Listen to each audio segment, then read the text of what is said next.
Всем известно, что литература имеет огромное значение в жизни каждого человека, а встречу с интересной книгой можно сравнить как встречу с добрым человеком. Впервые за многие годы в Заполярном Верхояне в год литературы изданы 12 книг местных авторов. Год литературы в Верхоянском районе прошел очень продуктивно. Во-первых, напечатано, издано много новых книг. Например, мы очень рады, что вышел сборник басен Петра Егоровича Слепцова. Басни очень сложный и редкий жанр в литературе. И очень отрадно, что наш земляк успешно работает на этом поприще. Вышла книга Елизаветы Сафроновны Рожиной.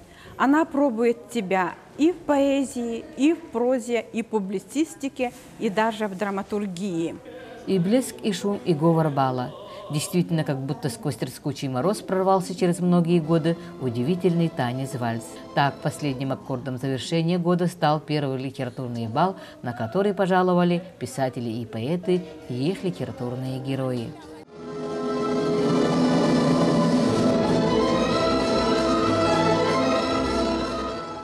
Путешествие по страницам русской, якутской и зарубежной литературы подарил всем участникам бала только добрые минуты и приятные воспоминания.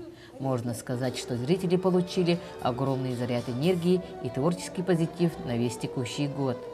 Год литературы открыл новые возможности, новые перспективы.